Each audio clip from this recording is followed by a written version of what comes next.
Good evening. I will now call to order the October 6, 2022 Smyrna Municipal Planning Commission meeting. And with that, if you'll stand, please, Tony will lead us in prayer and Andrew with the pledge. Let us pray. Most gracious Father, we just come before you today thanking you so much for all the blessings that you've given us in our life. Father, we thank you so much for this town and for this country. Father, we just ask that you be with us tonight in this as we conduct the business of the town. Father, that you just give us guidance and wisdom, and that all decisions we make be in the best interest of our town. In Christ, your Son's name. Amen. Amen. Please join me in our Pledge of Allegiance. I pledge allegiance to the flag of the United States of America and to the republic for which it stands, one nation, under God, indivisible, with liberty and justice for all. Thank you, Tony and Andrew. Our next agenda item, Kevin, I see we have citizens' comments, and under that I have three folks here that wish to speak. That's correct. I'll call you up, and once you're up, you'll have 3 minutes to speak. Catherine, you'll take care of the time. And we'll start with Mike Belden. If you could come up and give us your name and address, please. Gentlemen, I'm Mike Belden. The address is 115 Winchester Lane. That's in the Foxland Forest subdivision, which is just a stone's throw from the proposed Stewart's Creek station. That's your first order of business, your old business. I just wanted to express our concern about bringing that business into that area. Traffic is going to be a nightmare, I'm afraid. I've seen the traffic study. I've seen the report. I don't know if the traffic study allows for the development of the additional property adjacent to the proposed Stewart Creek station. There's an acre and a half or so that's not stipulated what's going to go in there. So I don't know if the traffic study accounts for that. Of course, the traffic study assumes that everybody obeys speed limits and stops at stop signs and red lights, but we know that's not really the case anymore in our society. There's a lot of scofflaws out there who think that the laws don't belong to them. I can just tell you that where we live right now, it takes about 3 light cycles to get out of our neighborhood. There's only a single access in our neighborhood right now. It takes about 3 light cycles to get out during the rush hour in the afternoon. We can sit there and stew for a while as the students and the business people and all try to get through that congested area. There again, people do not obey the markings on the road, and we can't even get into the subdivision a lot of times because the one of the exiting lanes is blocked by people taking it up so that we cannot get into our subdivision. So, having said that, I'd just like to make sure that everyone understands the ramifications and how it's going to affect our subdivision. It's only 50 homes or so that are going to be directly affected. But if there's an emergency of any sort, there's not much chance of getting through there at those select hours of time. The study studied the morning peak hour, the school afternoon peak hour, and the afternoon peak hour. And at one point it shows 1,000 vehicles running through that area during that peak hour. Yeah, it considers the 2028 time frame. How are we doing for time? 2 seconds. 2 seconds. Anyway, thanks. I appreciate your thoughtfulness. All right. Thank you, Mr. Belden. Next, Eugene Mullins, if you could come up and give your address to us, Mr. Mullins. Okay, my name is Eugene Mullins, and I live at 4664 Poplarwood Road, which is on the county side of Poplarwood. And we've been there in that Seminary Road, Poplarwood area since 1971. When we moved out there, Seminary Road was strictly a gravel road, and I believe there's only 7 or 8 houses on Seminary Road all the way around to the intersection of Lee Road and Rocky Fork Road. and there were only 2 houses in all the area going out Poplarwood Road. None of Foxland, none of that down in there was there. I found that in 2000, Smyrna was showing a population of like 25,500, and 22, they're showing 56,500 plus. So Smyrna does have a lot to offer, and the more people that come, the more traffic we're going to have to fuss about and deal with. But with what traffic we already have on this corner now and what building is in progress, it seems like there's enough traffic already on this particular corner. And so I'm not sure that Stewart Creek Station can be labeled as a convenience store with all that's going to be going on this corner.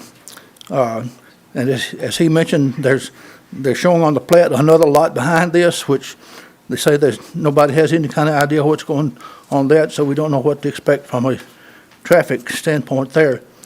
Now, aside from all the traffic situation, I question the drainage and the flow off of water from this lot. So, do they plan to fill in and build up the entire lot to level with the road? Either way, eventually that whole space there is going to be covered up with asphalt and concrete. So where is the water going to go?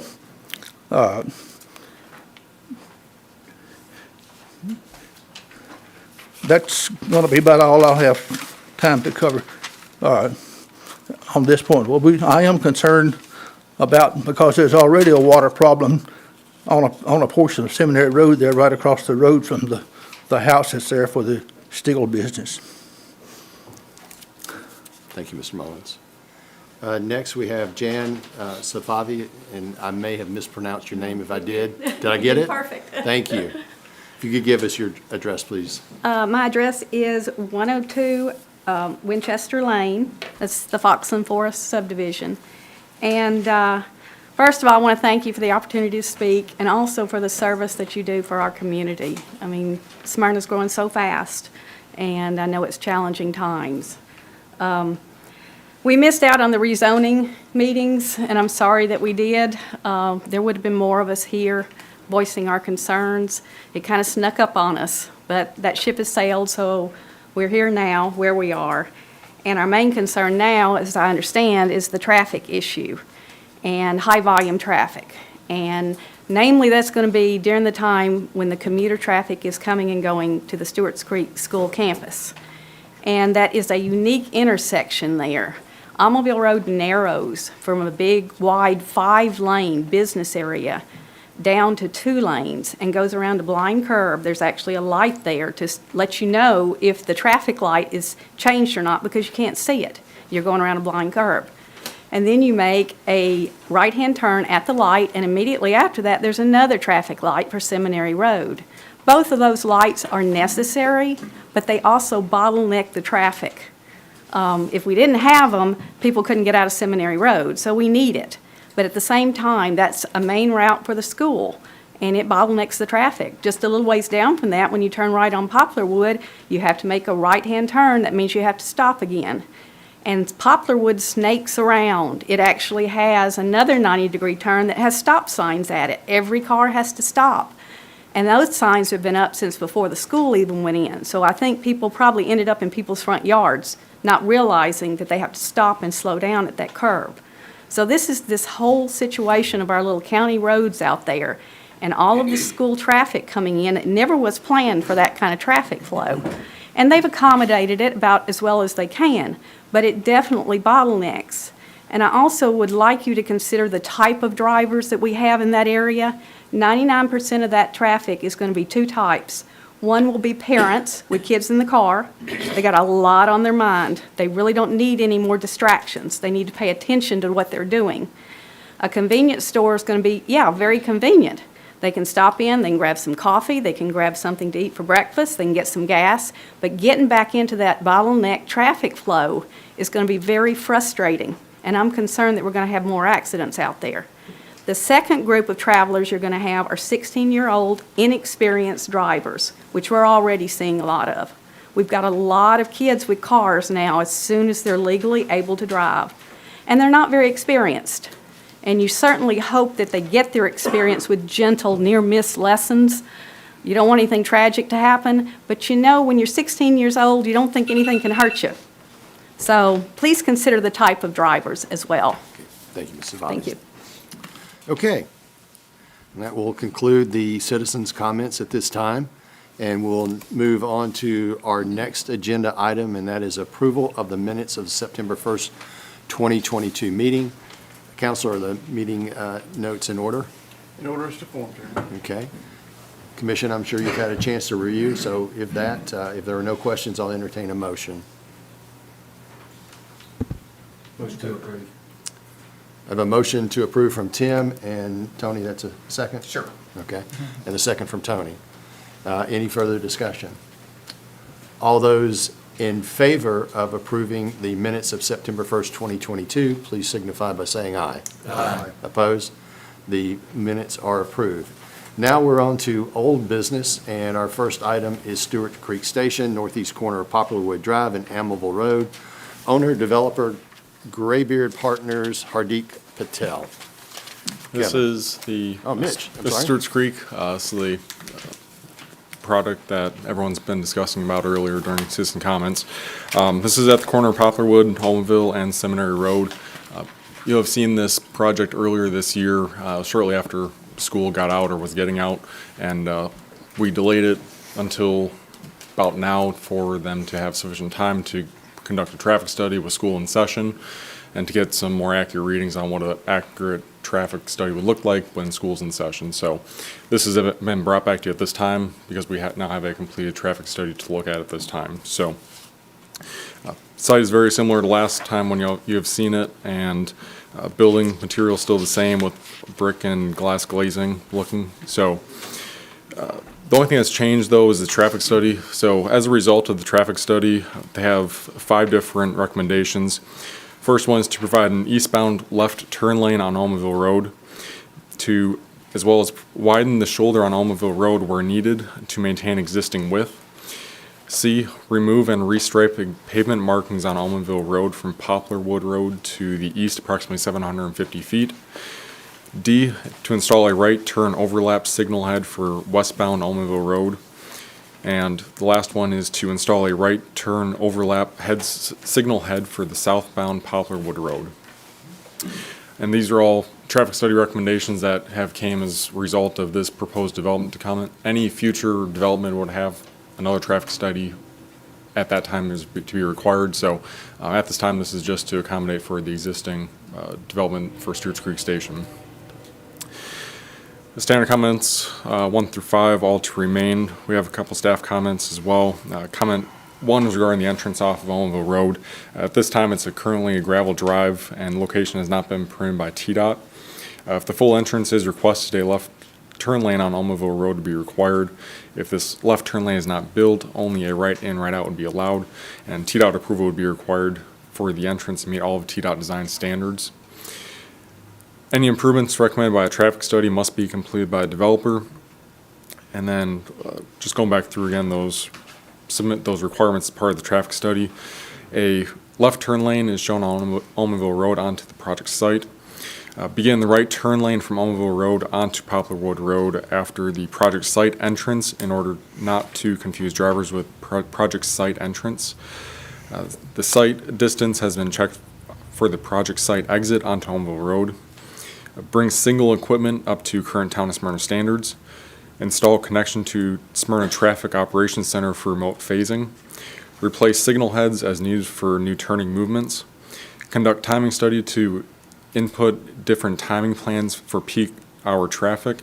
The signal will be part of the overall ITS project phases 3, 4, and 5.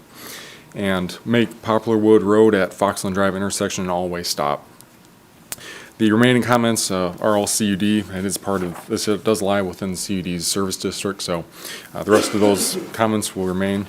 Comment 10 was an actual comment about the fire hydrants on site. It was a question from CUD to us. Comment 10 can be removed. We have confirmed with the fire department that the existing hydrants out there will suffice for this, so comment 10 can be removed. And then with that, staff would recommend approval.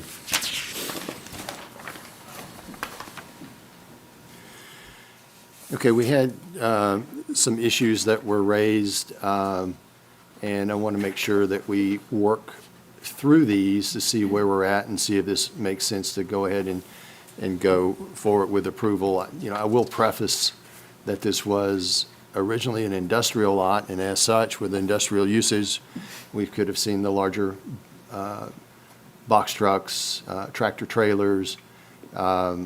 Hours could have been varied greatly as far as probably up to a 24-hour shift. Design review, Kevin, would be much different if this were continued to be an industrial as far as what could actually be built there, correct? Possibly, we probably, with the visibility from Allenville Road, we probably would have had a little bit, our staff would at least have recommended a little bit stronger requirements Right. because of that. But in general, with industrial versus commercial, the C2, you usually get a Right, better look there. And definitely the landscaping is generally less requirements on industrial as well. Yeah, okay. And I know drainage was expressed by Mr. Mullins, and let's go ahead and just address how drainage is handled when we work with a site plan. Well, in this specific site, they do show a detention pond kind of along the frontage, along the Allenville Road frontage is where they're putting their detention, but they're required to meet the requirements of the town as far as stormwater detention. They have to detain the 25-year storm event and route the 100-year storm event. All that gets reviewed as part of the grading permit submittal that comes through. Also, all the erosion control measures and all that goes along with that as well. Not just the quantity, but the quality piece of that So requirement. could this be approved if this was built and it showed more water leaving this site than what currently does? No, Okay, so when this is built, then they'll have to detain the. they have to the detain on increase. there, and on their site. no more water than what is currently Right. being dispersed from this lot would Right. be allowed, correct? Right. Okay. All right, so traffic seemed to be a big issue, and I guess the first question, and you can tell me who we need to discuss this, Charles? Charles, why don't you come up? I noticed that, you know, we talked about the ITS project, so why don't we talk a little bit about what that is exactly, and then what we may be potentially looking at as far as implementation in this area. Okay, well, Tom can talk more to the ITS part of it. But from the traffic study, like I said, we're going to put in the right turn lane, we're going to extend it out, but we're not going to put a right turn into the site development because we felt that would be confusing, that people would be getting that right turn lane and thinking they're getting onto Poplarwood, but would be in for the site. So we're going to start it after. And like I said, the biggest thing is putting that left turn on Allenville Road into the site. And then that'll be with TDOT approval. And then our other thing is getting the engineer or the project to come up with a site phasing time for our signals there to get them more in sync. Right now, we can only do it manually by actually going out to the controller boxes and doing it, so that's why we haven't done that. Our technician has worked on it some, but we do need somebody to come in and do that study to get those traffic signals more in sync. Now, once we get to this connected into the new ITS project, then we can do it remotely from the Traffic Operations Center. But there is going to still be high peak hour traffic volumes through there because we're not changing any of the extra laneage or queuing capacity. Okay. You know, I think it'd be beneficial if some of the things, if you could just walk over there, maybe point to them and show Okay. what actually is being proposed. Like I said, well, the right turn lane coming from Allenville Road, it will be extended, not much more than it is now where it is. We will widen Allenville Road to put the left turn lane into it, so we will need to add more over here on the shoulder to keep the existing shoulder width. The traffic signal upgrades will be putting in another right turn lane here, and also, like I said, just trying to get these two traffic signals into sync.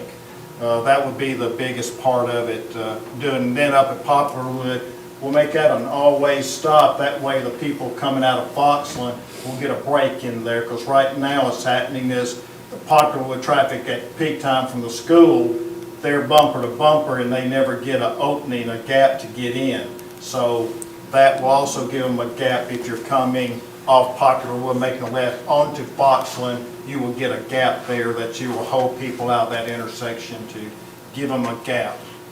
So that's our biggest thing, but the other is just going to be having a phasing just for the peak hour morning and afternoon, because right now it's just running on a free standard all day long, the same phasing. So we're working on that some, but right now we just don't have the equipment in the box that can handle it. So that's what we'd like, if they come before the ITS project, then they need to upgrade that equipment so we can put in these additional peak hour phasings. Okay, why don't you go back to the podium as, in the event the commission has some questions? Could part of the traffic that's being experienced right now, obviously it's because of the way it's set up. Yes, sir. If, without this being there now, if we had the current, if Frog had a back pocket, right? But if we had the current system installed, would that improve that flow of traffic that they have now? Yes, like I said, it sounds like I said, Tom can obvious, but- speak more to the ITS, but yeah, they will help. I mean, that's why we're bringing that ITS system out there, the same that we have on Sam Ridley Parkway, to synchronize the traffic signals so they do work together and they're not just random, and they have the capacity to change phasing during the day. So, like I said, you can't run the same phasing at peak hour going in and then the large traffic volumes coming out, that we can reverse those traffic signals to give more time to those to help clear those queues out. So it will help currently, like I said, if this doesn't go through, that part will still be coming. Okay. And what is a time flow or time frame for such installation of that new light system? Okay, I'll let Mr. Rose, let him talk about the ITS part of it, so. You're welcome. I had actually emailed TDOT last week on ITS phases 3, 4, and 5, which does include these traffic signals. And what they had indicated that the money is being put in the 2023 budget. And so TDOT works on October, starts in October for the new budget. So this year, that money has become available. It's a matter of TDOT requesting that money. So it still could be a few more months before we do get the construction phase money. At that point, they'll issue us a notice to proceed to construction phase. Everything's in, as far as like the NEPA's been approved, design's approved, right-of-way's approved. All I'm waiting for is a letter saying your notice to proceed to construction phase. At that point, we'll go out to bid and hire a construction company. It's typically about a 6-month construction cycle. So depending on when we can get that notice to proceed to construction, hopefully in the next few months, then bid it, get approval from council, and it'll take about 6 months to build out. Tom? Yeah, go ahead. Yeah, Tom, if you could speak to what all this would encompass in this area as far as the ITS, because I mean, it's a foreign thing. It was a foreign thing to me as far as trying to understand the scope of it. But I was hoping maybe you could talk to, it's not just these 2 lights that we're talking about. Yeah, it's basically going to be, I believe all of our traffic signals, be 53 traffic signals, will be interconnected into this system. Right now we have 38 interconnected into our intelligent transportation system. And what that does is allow us to see what's going on at those intersections. Either we have a video camera, a closed caption TV camera that we can pan up and down the roadway to see exactly what cars are at that intersection at that time. And then it also, with this system, we're able to make adjustments to those traffic signals as needed. So there will be a video camera, a CCTV at the Poplarwood Anvil Road intersection, and we'll be able to look up at Seminary as well. So that our traffic operations person, an intersection similar to this is Old Nashville Highway and Ana Springs. You've got Rocky Fork Middle, Rocky Fork Elementary right up the road from there. A lot of people come down Old Nashville Highway, come down Ana Springs to Old Nashville Highway in the morning. in the afternoon picking up kids. So he's able to look at that intersection, watch how vehicles are stacking up, and he can change the timing as needed or make permanent adjustments to the timing plan to be able to flush vehicles out there, out of that intersection a little bit quicker. So I would see that this intersection will be very similar to Enon Springs, Poplarwood being like Enon Springs, going to the school system, and then Annabelle Road being very similar to Old Nashville Highway as far as maybe a little bit more vehicles per day at that intersection, but we'd be able to sync, like Charles mentioned, we'd be able to sync those two signals at Poplarwood and Seminary together so that they work more in coordination and people will be able to flow through those intersections a lot faster.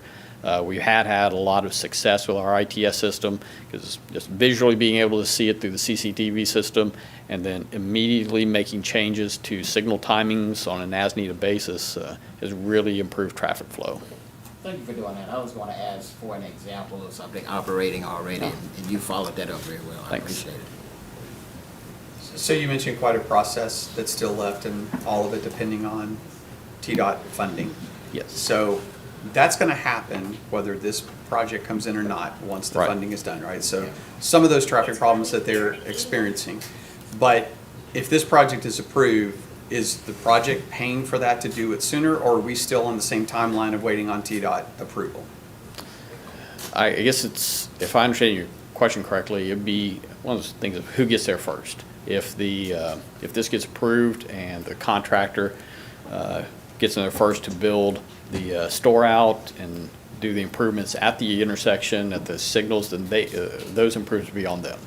If we get there first with our project, with the ITS project, then we will take care of those improvements at that intersection. So it's not like if this is developed, they would have to wait any longer for TDOT approval, that the No. project would be able to move forward. And then Charles, I have a question about the Foxland all-way stop. Why couldn't we just go ahead and do that now to help them? We could, yeah, that's something that we could go ahead and implement and get that in. Go ahead, if, like I Because said. I think the traffic, as you said, right, this would be a requirement to do this because the traffic study came back, that they're already experiencing the problem Yeah. regardless of the development. Right. So if that's something we could do to help Yeah, alleviate it. yeah, that's something- And clearly, this project would, the ITS project would help in general too, because they're experiencing that regardless of the additional traffic that's. Right, yeah, if, coming in like I from said, the yeah, if that's something community's comfortable with, yeah, we can go ahead and get that three-way stop put in there to give that gap for traffic flow through there.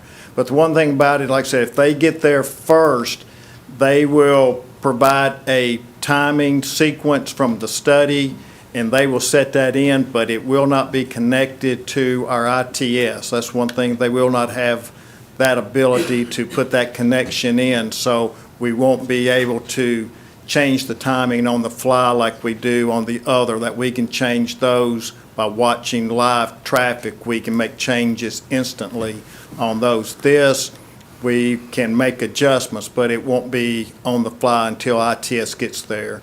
So they can't put in that connection into our system. So that's a good point, right? Because synchronization could happen based Yeah. on the approval of the project. Right. But the true value to help alleviate congestion on timing, the dynamic nature of it, cannot happen Until the we get TDOT. that, until we get that connection back. They can put in a better timing that will work, but it won't be something that we can change on the fly like we do now, that we can sit there, like Tom was saying, the Eden Springs and Old Nashville Highway, he sits there and watches that traffic every morning. And he can see if it's building up, he can add time to that left turn lane instantly. I think that's a good point for us to know, right, is that even through the approval, through the conditions, right, they would get, part of this done, but even approving the project, they wouldn't get the full value of the ITS system until later. So Correct. they wouldn't see all of the value. Yeah, they can give their, best, work on, the synchronization on it in a phasing that it would change during the day, that it would go to a set pattern, say at 7:30, it would go into this other pattern, and in the afternoon at that peak time, it would go into another pattern. That with the new equipment that they would put in the cabinet, we can do that, but we can't change it on the fly by watching it every day to keep that tweaking the system.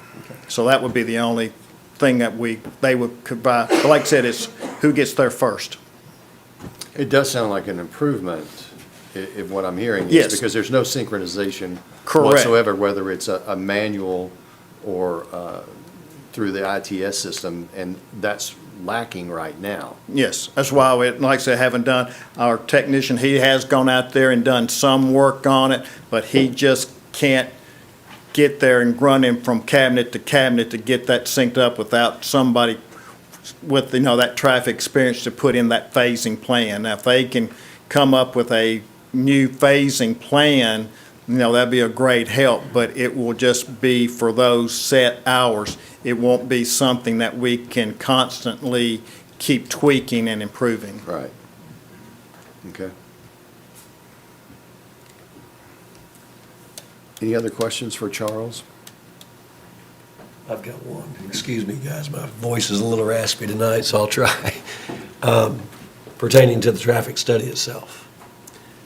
When the traffic study is done, is the traffic study done in concert with the idea of the concept coming in, or is it just a traffic study for traffic? It's just a traffic study, and then they would take that, and that's where they're gonna build off their peak hour, traffic synchronizing those. So that's what they would use to So I guess my come up with question that. is, regardless if it's a convenience store or, as Chairman Morrell mentioned earlier, an industrial business or even a residential, a townhome project or apartment, anything like that, the variation of that traffic study does not change until you know what the concept is later, correct? Right. So I guess what I'm trying to figure out is what's the best fit for this going forward if this were not to take place. So, because I said this before, we've seen it happen, if it can be corrected and if the ITS system can help correct it along with the stop signs, does this not make a better fit than something, as those examples I shared a minute ago, could actually impact it even heavier? Well, this Or- this here is customer base. I mean, like I said, if traffic's not flowing in and out of it good, they will go somewhere else. I mean, they will continue on down to 1 Mile Lane, so if traffic is not moving well through here, it's like anything else, if, you'll go somewhere that you can get in and out of easier. I guess I'm just asking, Yeah. what, if I lived out there, and I don't, but, and I understand the concerns of the people that do. If I lived out there, what would I perceive as being a good fit for that if it's not this? Because it could be something, it could be worse, actually. And so I'm not saying it would be or wouldn't be because we don't know what that product would be. Right, if it was But- more of a commercial where you do have a lot of delivery trucks, they're coming no matter what. So they're gonna be And so coming. that's all I'm asking, is Yes. just, think through some of that a little bit, because it's kind of be careful what you wish for sometimes. We've seen that happen before. Right, well, this will be more, passenger vehicles instead of your box trucks or tractor-trailer trucks Right. coming in. So you would have that can move through there easily than those commercial-type vehicles. And TDOT's going to have to bless, they're going to have to bless that. Yes, that sir, all cut. this is still Right, contingent so- upon them sending it in, but they will not give a precondition approval I understand. until after Planning Commission Yeah, makes they- their decision on it before it's formally presented to TDOT. So you are still currently looking at a left turn going east. You would be looking at a left turn into this off of Almaville. Yes, sir, that would be, And then you'd have a right turn coming in west, coming from the west side. You have a right turn. yes, sir. And then you have the center lane. Yes, sir. So I would perceive that that'd be your most used intersection because of where it sits. Not this, you have a small one back on the back of Seminary. But from a traffic flow perspective, most likely they're going to be using the main cut at TDOT if they allow it. You mentioned you would have to widen the shoulder going east to be able to put in the left turn. I guess another question I've got is going west, you've got the right stacking lane going over to Poplarwood. Is there any effect of change right there that we need to be concerned about, people coming in? That will change very little right now, because like I said, that where the existing is where that gravel drive is, so it's pretty much already maxed out, so it'd be very little Yeah. change to, putting that lane, that right turn lane in. It will not change, that much. Okay. I think that answered my question. You know, Mark, as you're saying that, though, I'm looking at two main concerns I have, is the additional turn lane that would be put in heading west, right? You're talking about trying to stagger that because people will get confused for the turn into Poplar, You have to have right? time. Yeah. So they would be separated. They're still going to get confused. As soon as there is a turning lane that shows up, people are going to be getting into that to hit the light because they're going to see it Well, that's why we're not stacked. putting it in, because it will pretty much stay as existing. The existing right turn lane from Allenville into Poplarwood will not change very much at all. Okay, then my other concern is a traffic flow. When people come in at that intersection off of Hamilville Road, that's gonna be busy, it's gonna be backed up because of a light. So they're gonna go through onto the Seminary Road to get out, especially if they're heading towards the school. They're not gonna come back and try to cross Hamilville Road and get back out. And so that's gonna stack up Seminary. And even with the additional lighting that's gonna be synchronized at Amityville and Poplar and Fox, is it Fox? Yeah, Poplarwood and Seminary. Yeah. It's gonna stack up and people are gonna be backing up onto Seminary. That's my concern there, is that people are gonna be trying to come off on Seminary and they're not gonna be able to turn either direction or cross because of the stack up between the two lights. And they're not gonna wanna go through that intersection to get back out. Okay. Charles, do you know how far it is from where the turn lane is here back to 1 Mile Lane? Where we have a real short bottleneck in there? Not right off. Do you understand what I'm saying? Yeah. Because the church is coming there at 1 Mile Lane. Yeah. You've got a restaurant and another convenience store going in there at 1 Mile Lane. And of course, you bottleneck there, from there to this point. So are there any future plans? Because that's a TDOT to widen that and just put a center Tom, turn if lane you all the way want to through. speak to the 1 Mile Lane part of it, because he just left a project on that. Yeah, you've got, homes on both sides of the roads from 1 Mile Lane to this intersection that's just a 2-lane road, right? Yes, yeah, I believe that's 2-lane, and I think there is a turn lane at 1 mile, a single turn lane at this point, and then, of course, 1 lane in each direction. But as Charles said, we did get bids in just a couple of days ago. We'll be taking those to council on the 11th of this month for approval.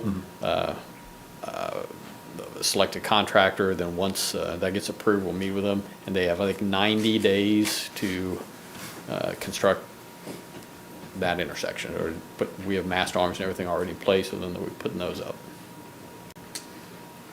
We've talked about putting a signal there for a while with the development going across from it. Right. Yeah. Yeah. That's at 1 mile. Right. Yeah. Yeah, but the road from 1 Mile Lane to this intersection is just a 2-lane road, right? Now, I know there's a couple of turn lanes, I believe, for each of the complexes It's not that are our in there road. on right and left. But are there any plans on the table to make it a dedicated center lane like we're wanting to do here? I know that Charles and I've been working with the WSP, and they did do a they did a corridor study all along 102 from I-24 down to 96, and there are some recommendations that they're making as far as improvements along the whole section of roadway, but yeah, specifically this section going through to Poplarwood. So there are some, because they ran some models, looked at 20 years down the road on what the traffic flow is going to look like on this section of roadway. Currently, they're finalizing that corridor study, and we're going to be working with TDOT as far as looking to get some funding to make some of those improvements. But it does look at this section of roadway to add additional lanes to it. Yeah, because even with a light down there, you go from, 3 lanes down to 2 and then back to potentially 3 again. Right. It would That could make be sense just to challenging. make it 3 all the way through it. Yes. To keep the flow up. I know Charles knows more about that. He's been leading that project with me. Tag teams. Right, yeah, like I said, we met with our consultant today. Like I said, we're looking at our 20-year year build out from I-24 all the way out to 96. So we're studying that, and then that's what we'll go with TDOT to start building small projects off of that from once they do the new interchange there at Almoville Road and I-24. So we're trying to get ahead of it, but like I said, we're in the development stage of just the study right now, so those projects will be further down the road. So to put a left turn into this complex, you're gonna have to they'll have to widen the road. Yes. Which they've got to get TDOT approval. Yeah. Right. It's their road. Yeah. Right, yeah, so they'll go through there, but they will have to widen, like I said, move the extra, to get that left turn lane in there, they'll have to move the through lane over and rebuild the shoulder. So they will have to rebuild all that just to meet current conditions. And then later on, as projects comes through, but those, like I said, those are years out before those projects will come through. Charles, what's the timeline on the interchange improvement? Is it a year and a half, 2 years? About a year and a half. We're looking about 24. I think they're looking at spring of 24 to start construction. Is that Anvil Road? Yes, sir. Tony, to your point, I think I'd be a lot more concerned without the addition of the stop signs and the synchronization of the lights in whatever order it occurs, as far as vehicles entering in and out and being able to access seminary from there. And I'm not seeing it as something that's, just extremely high volume to do so. And so I'll ask Charles, the plat here where it shows the entrance onto seminary there, is that in the right place? Are you comfortable with that? Does that need to be moved? That's the best location to move it, as further back from the intersection we can, just like Mr. Dover was saying, because you're going to have that queuing and stacking, that if you don't have it moved as far back for them to at least get into the queue. Okay. If you had it any closer, then they would never be able to make that left onto seminary to get in the queue. Okay. So, just for me to clarify, if I understood the citizen comments correctly, the primary concern is during the rush hour, the really high volume times, which are in the morning and in the afternoon. I'm gonna just guess, even being conservative, maybe a total of maybe 4 hours of time total across the day. So, I'm just wondering, what about the other 20 hours? Like, will it be a problem then as well? Because I think our whole conversation's been about 4 hours throughout the day. It just So- depends. It just depends what's going on. Yeah. If you've So- got a football game- Excuse So, me, ma'am. sorry, I'm sorry, He's- rhetorical question. So, I'm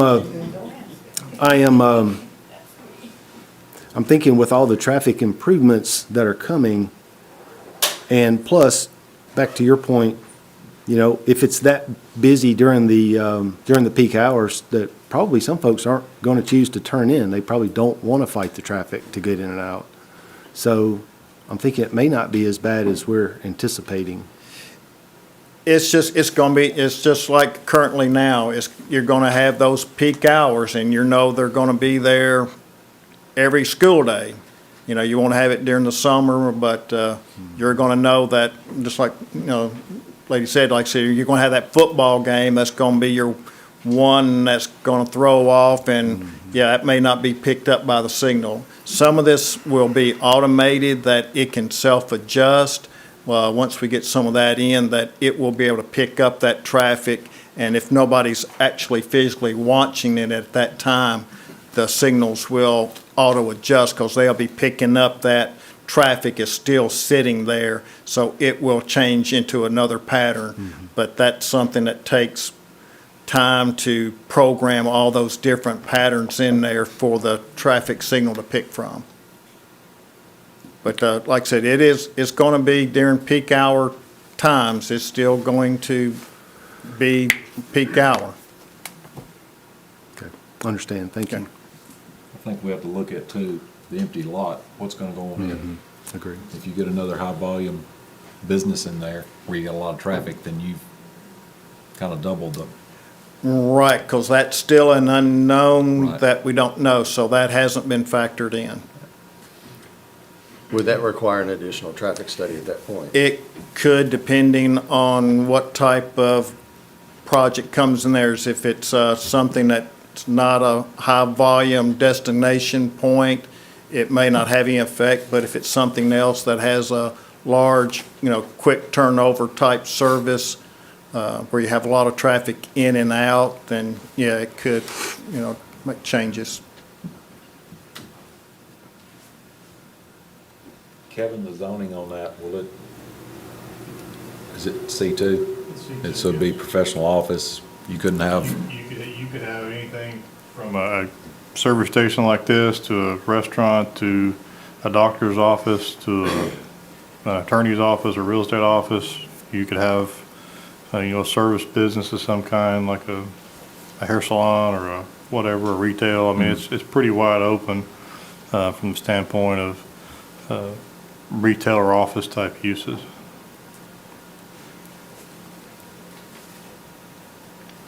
he also said, I know there was a question about water, and I used to live out there, so I know water is always an issue, even if we get a hard rain.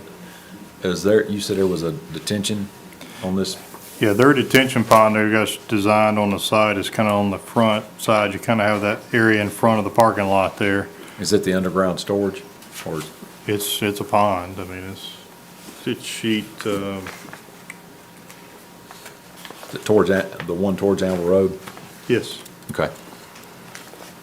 it's sheet C 2.1 of their plans shows it. There is some underground storage, but there is a detention as well, so there's actually got both.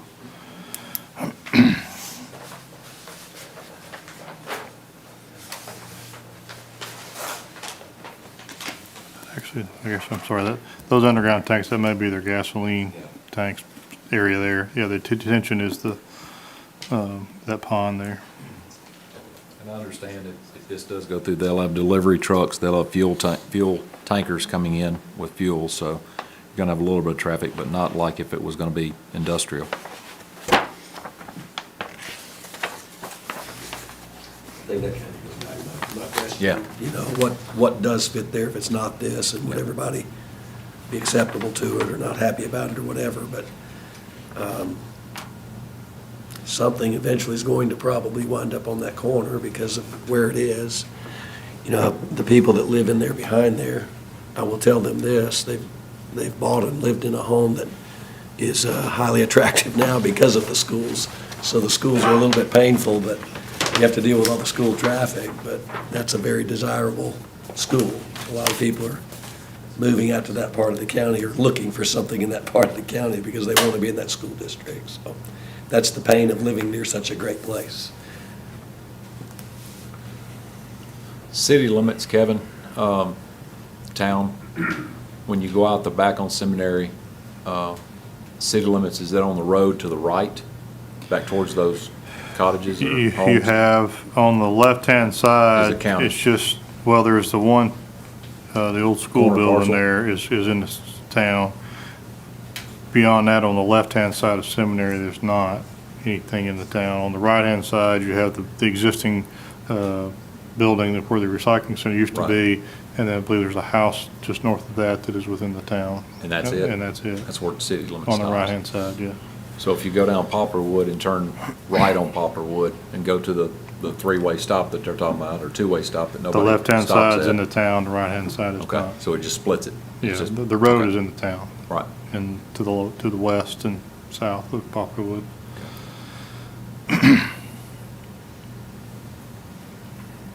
Other questions or comments?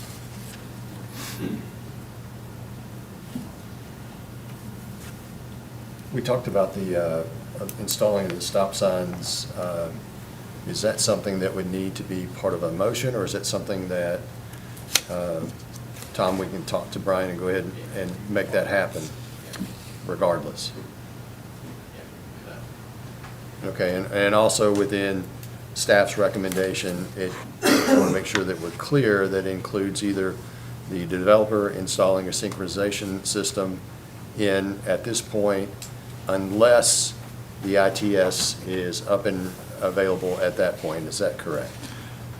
That's correct. Okay. Yeah, and if they are approved, if they're waiting on the town, they'll have to come back to you for another approval, because I'm not, a year or more possibly before that's in place, so, based on the TDOT guidelines, and as far as the construction, hopefully will be underway by then, but it may not be completed in a year, so. And we could also include a follow-up traffic study based upon how or what's developed in the adjacent part of this parcel, could we not? Certainly, that's something, we could look at, again, I would hate to have a traffic study if it ends up being a small office building. Based with upon four- staff's four- recommendation. Right, yeah. I think we're gonna look at that. Because of the situation with this intersection, even if it's a lower generator type use, we might wanna look at it just because of Okay. that. And we have that leeway under our ordinance to require it. But- Okay. But certainly, yes, we would, anytime, every site we look at, do we need a traffic study or not on it, Okay.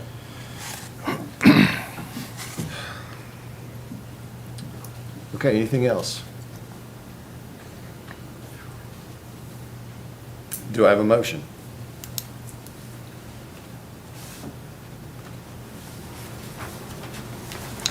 I think we need to find out what the pleasure of the body is, so to get it on the table, I'm going to make a motion with a couple things. One is to make sure we install the stop signs, whether that's done prior or not, I want it done by then. Install the ITS synchronization, and potentially, I don't know if it needs to be in the motion, but a follow-up traffic study, providing the staff sees the need.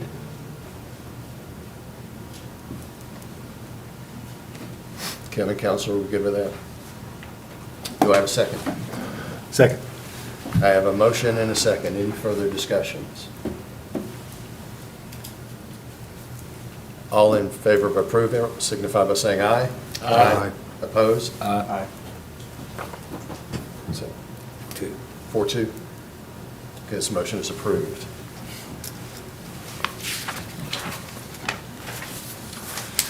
Our next item under new business is annexation zoning and plan of service request, rezoning request. Randy Dixon, Rock Springs LLC, 1071 Rock Springs Road, rezoning PUD to C4. Yes, this is a rezoning request at 1071 Rock Springs Road. It's near the intersection with Old Nashville Highway there. Surrounding zoning is a mix of R1, C2, and C4. The future land use plan for this area is the Sam Ridley Corridor character area, which would support kind of a mix of retail and service uses here.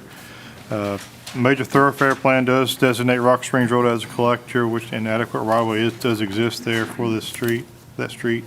The existing approved PUD is for a new building to be constructed to house a dance studio with an attached apartment. That PUD has never been followed up on beyond getting the zoning approved, and so the new owners basically want to utilize the property just with the C4 uses, utilizing that existing building that's already on the site there. So, but that's all we have. So no changes to the building that remains. We're rezoning it back to C4, which, if I'm looking at this correctly, we're surrounded C4 either side of this, correct? Right, and this was C4 previously to the PUD request, yes. Okay. Questions for Kevin on this? Just a hypothetical about PUDs, right? So what's their expiration date? I mean, if they chose not to develop that, wouldn't it automatically go back to C4 after some period of time? There is not an automatic, no. There is if the council wants to, they can, after a length of time, and I can't recall exactly what it is in the ordinance, the council can, if there is no activity on a PUD after that length of time, they can initiate a rezoning back to that. We've never done that. Most of the time they get developed, Okay. but this is one that for whatever reason, never did. So, and we've got a couple others out there, I guess. Think about it, at least one or two that are sitting out there. One of those we have a separate agreement on that we can't do anything about right now. So, but so there's not a specific expiration date, but there is a mechanism if we wanted to. We could initiate something on the town side of things. Got it. Thank you. Is there an existing home on this property? There was a brick home? house, there's a house, and they're working on some remodeling of that house and that sort of thing, yeah. Into a commercial use.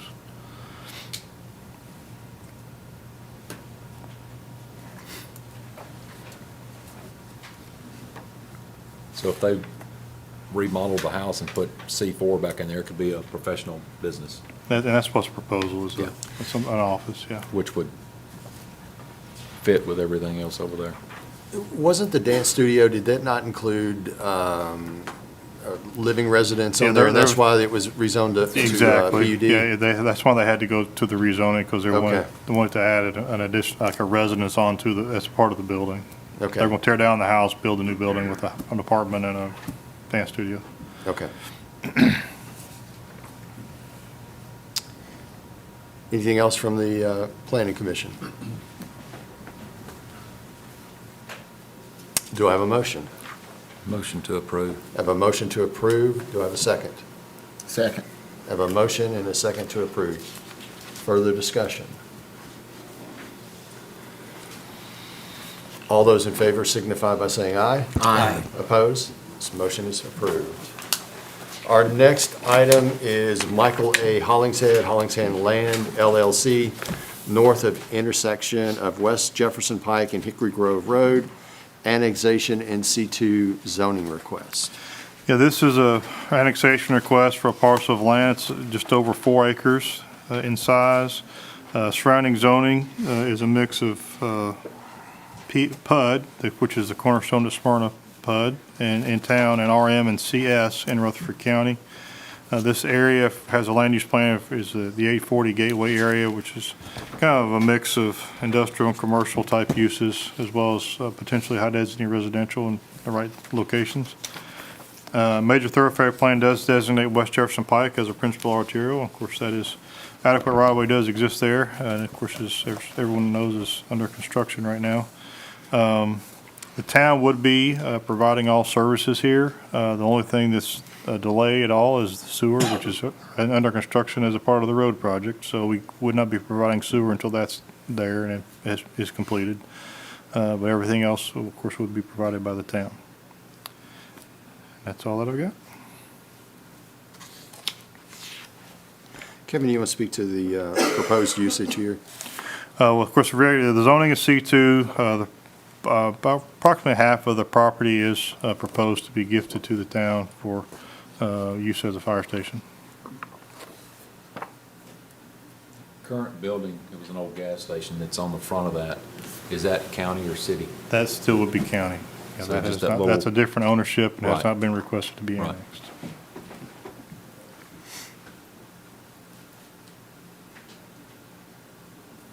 Other questions or comments?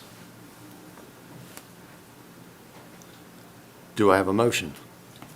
Move to approve staff I have a comments. motion to approve with staff comments. Do I have a second? A motion and a second to approve with staff comments. Any further discussion? Hearing none. All those in favor signify by saying aye. Aye. Opposed? This motion is approved.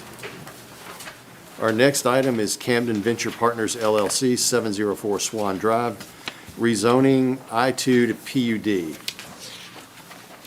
Yeah, this is a rezoning request, 704 Swan Drive, about 6.3 acres is the size of the parcel. Currently zoned I-2. Surrounding zoning is a mix of I-2 and R6.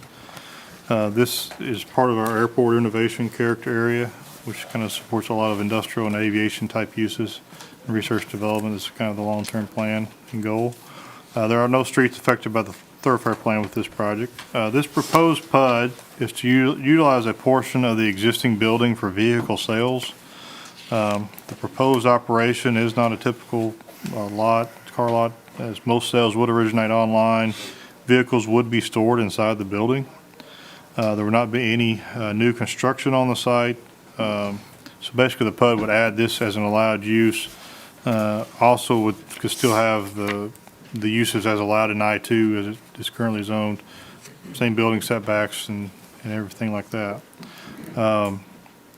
Staff would recommend, if this is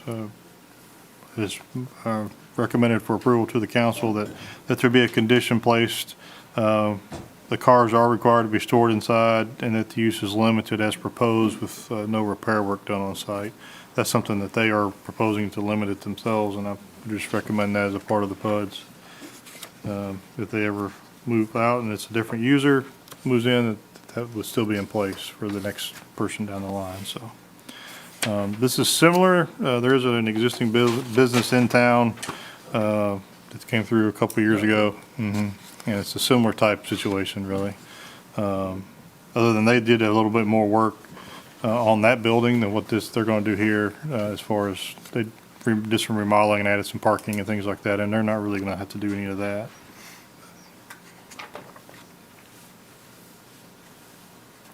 That's all I got. There's no repair or servicing at Duncan either. Yeah, no repair or service uses. I don't ever recall seeing a car outside of the building there, other than I mean, maybe their an employees may employee be or- parking yeah. there, and if someone is coming there maybe to pick up their vehicle, they may have obviously a vehicle that's parked out front for a while. But Anything from the commission? Kevin, once it's a PUD, it's always a PUD, right? yes, but under these stipulations. So basically, it's an I-2 zoning with this added in as an allowed use is really all the PUD really is, and with the conditions as Vienna staff has recommended. Other questions or comments?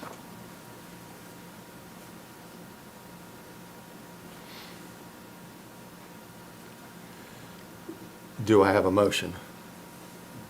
Move to approve staff comments. And to clarify, that's including the staff comment as far as a recommendation that cars are required to be stored inside, and that there's limited purpose with no repair or work done on the site? Yes. Okay. Item 5. I just want to make sure. Do I have a second? Second. I have a motion and a second. Any further discussion? All those in favor signify by saying aye. Aye. Opposed? This motion is approved. We are now on to the next item, item 4, Berry Royal, Imperial Boulevard, rezoning R4 to C2. Yeah, this is a rezoning request. It's for a parcel of land on the Imperial Boulevard. Also has a little bit of frontage on Front Street / Rock Springs Road. Current zoning is R4, proposed zoning of C2. Surrounding zoning is a mix of R1, R4, R6, C2, and C3. Our land use plan, actually, for this whole area, in this area, is kind of a mixed residential. It's kind of a mix of types and lot sizes, kind of meant to be kind of a transition area, as what our land use plan is. Major thoroughfare plan does designate Imperial Boulevard and this portion of Rock Springs Road as minor arterials. Adequate right-of-way does exist for Imperial Boulevard, but not Rock Springs Road, so any future development of this property would require dedication of some right-of-way along Rock Springs Road there. That's all that I have. The strip of land that I'm looking at immediately in front of that, is that CSX right away? Yes, the east side there is entirely CSX right-of-way, yes. So then you go the actual railroad tracks, some additional right away, and then C2 then on North Lowry, correct?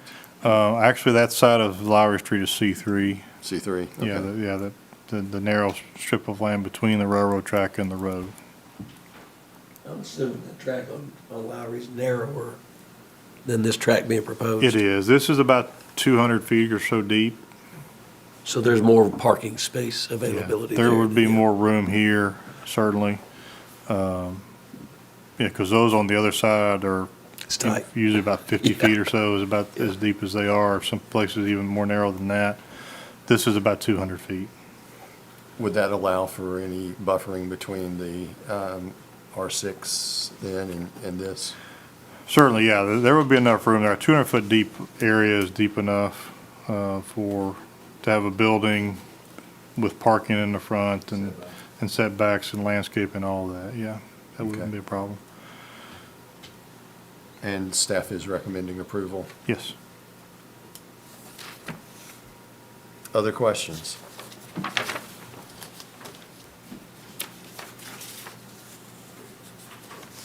Do I have a motion? Move to approve with staff comment. I have a motion to approve with staff comments. Do I have a second? Second. I have a motion and a second to approve with staff comments. Any further discussion or questions? Just one. Chief, fire department, look at this, it's okay? Okay, We haven't found any problems with it, sir. okay, thank you. Okay. Anything else? All those in favor signify by saying aye. Aye. Opposed? This motion is approved. We are now on to final plats, beginning with Cedar Top Villas, Old Nashville Highway, owner, developer, Old South Properties, Inc. Yeah, this is just the final plat. This is the PRD and site plan has already been through and been approved. And so this is just the final plat, setting up the horizontal property regime and the easements and everything. So we had some standard comments there. We did have a couple comments regarding the owner's signature. And there's a couple things regarding some water valves and fire hydrants and blow-offs that still need to be added to the plat. So, and they're aware of that. So we would recommend approval with those 5 comments that are left. And this is consistent with what we've previously seen? Yes, it's consistent with the approved PRD and the site plan, yes, sir. Okay. Questions for Kevin?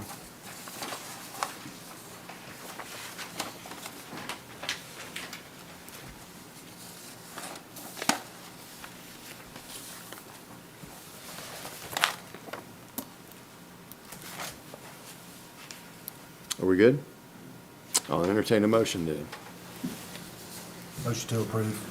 I have a motion to approve. With staff comments. Do I have a second? Second. I have a motion and a second to approve with staff comments. Any further questions or discussion? Hearing none, all those in favor of approving this motion signify by saying aye. Aye. Opposed? This motion is approved.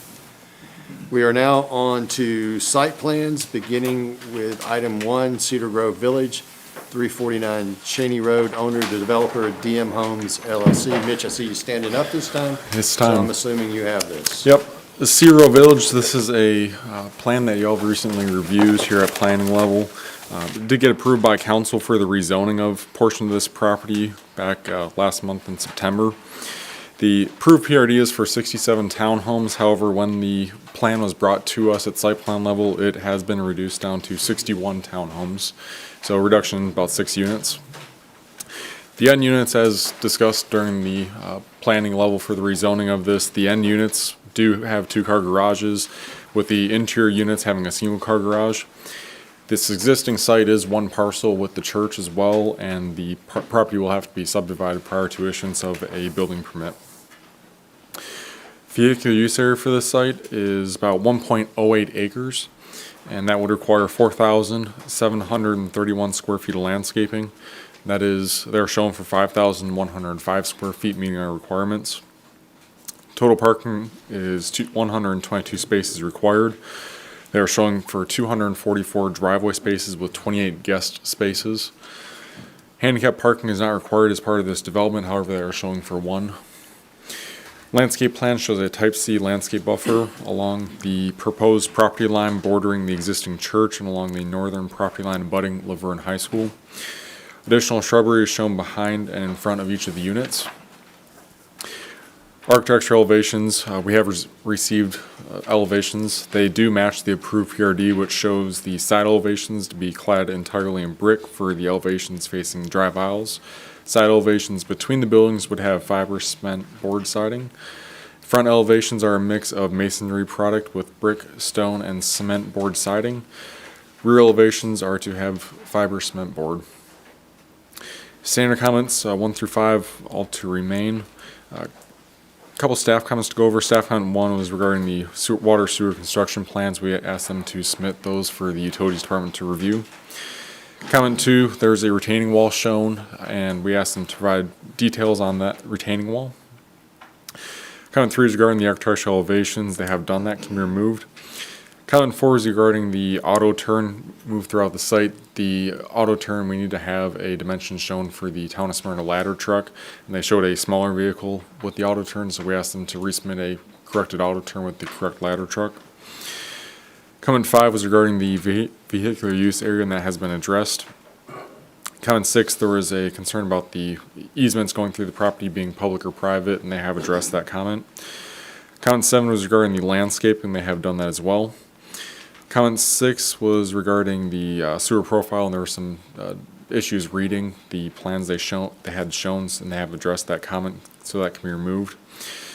Comment 8, there was a concern regarding the number of parking spaces that were left for the church to utilize. As part of this development, did remove a portion of that parking lot that the church does have allocated to them. So parking ratio for churches is 1 space per 3 seats, and the site plan that was really submitted back in 2003 showed 160 seats, which would require 54 spaces. The applicant has noted that was probably a designed number rather than what's actually there. The pastor has sent an email to the applicant, which then was then forwarded to us, showing only 87 seats are required, only 87 seats are existing today.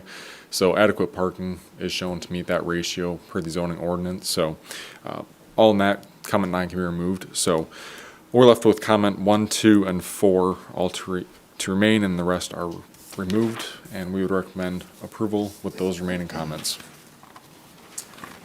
Questions for Mitchell?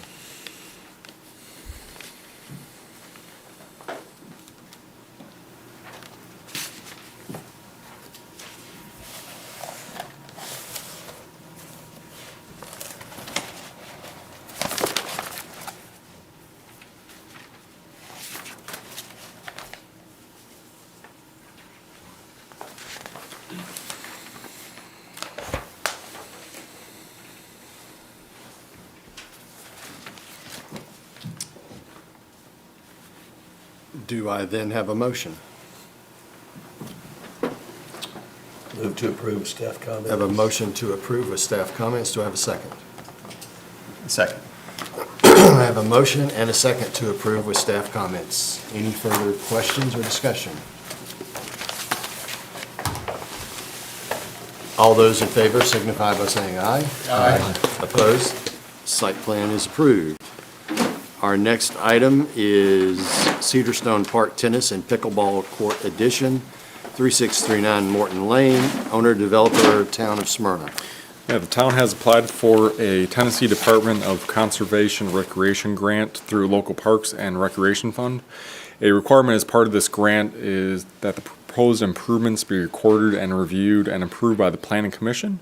The proposed tennis and pickleball courts are to be located at Cedarstone Park, and which is on Morton Lane. 6 tennis courts and 6 pickleball courts are being proposed with this development, and will be located on the north side of the existing parking lot, which does abut along Morton Lane as well. Standard comments, all to remain. There are several comments on there from CUD, as this does lie within CUD's service boundaries. With that, staff would recommend approval. Questions for Mitchell on the site plan or the rules of pickleball? Would you like to explain them to us? I have no clue on that. That's one I've never played. Apparently, it's very popular because it's on ESPN now. So if it's on there, it's good. It's made prime time. It's just right after the cornhole circuit.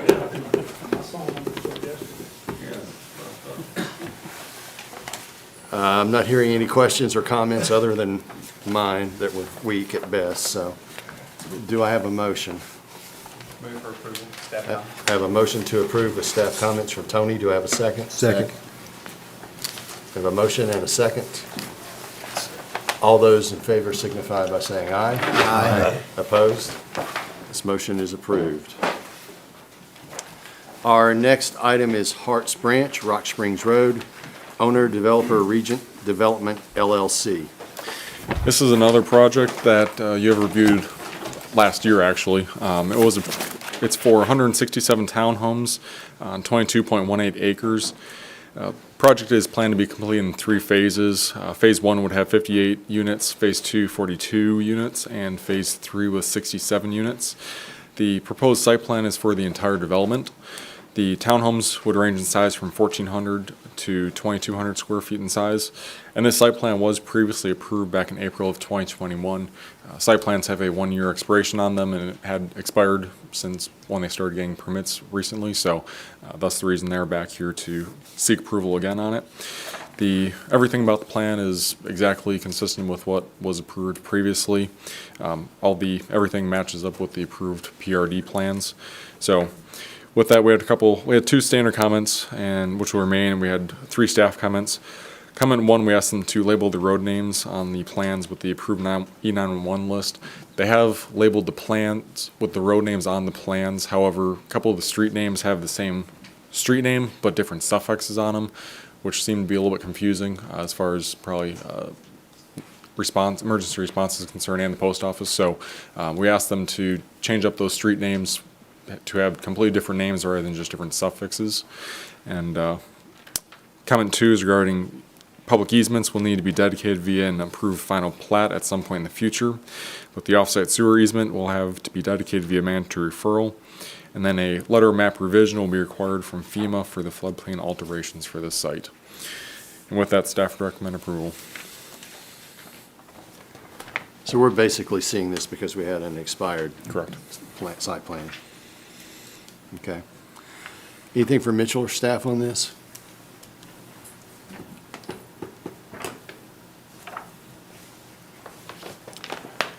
Do I have a motion? Motion to approve with staff comments. I have a motion to approve with staff comments. Do I have a second? Second. A motion and a second to approve with staff comments. Any further comments or discussion?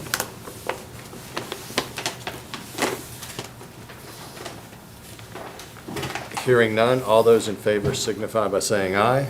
Aye. Opposed? Site plan is approved. Our next agenda item is number 4, Liveaway Suites, 1304 Rock Springs Road. Owner, developer John A. Lee Jr. and Paul Tashi as tenants in common. This is a site plan for a proposed hotel, Liveaway Suites, which should be located north of the intersection at Rock Springs Road and Isabella Lane. The property is part of the commercial Home Depot subdivision and is currently undeveloped at this time. Access to the site would be provided via a dedicated entrance off of Isabella Lane, as well as 2 points of access from the northern property that's developed with the self-storage facility. Vehicular use area for the site, 50,466 square feet, which would require 5,047 square feet of landscaping. Applicant is showing for 6,125 square feet. Total parking of 1 space per room is 126 spaces required, and they're showing for 126. Handicap requirement of 5 spaces, and they are showing for 5 spaces as well. Landscape plan shows a variety of trees along Isabella Lane and Rock Springs Road. Shrubbery is shown lining the parking lot perimeter, as well as trees shown within landscaped islands. The architectural elevations submitted show the building to be built using a variety of materials. Materials consist of brick, black and white stone, and glass and glazing. Additional materials include wood tone, which would be a wood look, concrete siding, and ephes. Standard comments 1 through 5, all to remain. We have a couple staff comments. Staff comment 1 was more so an informational comment that a 1,500-gallon grease trap will be required if food service is provided. The applicant stated that no food service is to be provided as part of this development, but in the future, if one is to be, we'll need a 1,500-gallon grease trap to serve it. Comment 2 is regarding the elevations. As presented, the elevations do not meet staff design review. 51% of the front and rear elevations and 57% of the 2 side elevations are to be finished with a product called Cordova stone. In reviewing the pictures and details on the product, it has the look of a concrete block. As this building is situated such that all 4 elevations will be required to be 75% of a primary material, which consists of a brick, stone, or glass. Staff has concern whether this product would meet the requirements of stone under the design review manual, despite its product name. Staff would recommend the architectural elevations be revised to meet design review. As is part of the response list, the applicant has stated that the owner would like to proceed as with the design as shown. Leave it up for discussion. So with that, staff would recommend approval with the comments. So if I'm understanding correctly, they're asking for us to approve it As presented. and not meeting design review. Correct. They are here. They want to discuss it. I think. Sure, if someone would like to come up and give me your name and address, please. I'm Aaron Converse, 1134 Early Light Way in Utah. So I understand that there are stone requirements and how we interpreted the code versus how it was presented to us. We just wanted to move forward with what we have, but also discuss that we are willing to make recommendations for other materials that you guys will approve or the city and staff will approve. So there is a Cordova stone line that has more of a textured look than just a brick face that they are not approving but not allowing as the 75%. So with that, we would like approval with conditions that we will work with staff to select a stone material that they will accept. Okay. I mean, Kevin, your thoughts? I'm fine with that if the commission is, to work through it. I mean, and I think there are probably some options for them to look at that would be okay. I would want to see what they're proposing, obviously, before I could say yes or no, but I'm more than happy to work with them on, is just make this a condition of the approval and for staff to review that would be fine with me. Okay, so you are in fact willing to work with staff to meet the 75% requirement as far as down review? 100%. Design review, I'm sorry. Yep, 100%. Okay. Comments or discussion or any questions from Mr. Converse while he's here?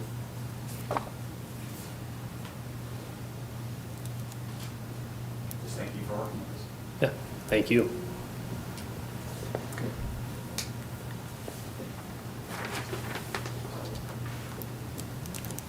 Okay. We've had the discussion. Any further questions or comments? Chairman, I'm going to abstain from the vote. Okay. Please indicate Mark is not participating in the discussion or the vote. Do I have a motion then? Move for approval with staff comments to include that the builder representative works with the town of Smyrna to find a suitable material that meets design review. Do I have a second to that? Second. A motion and a second. Further discussion?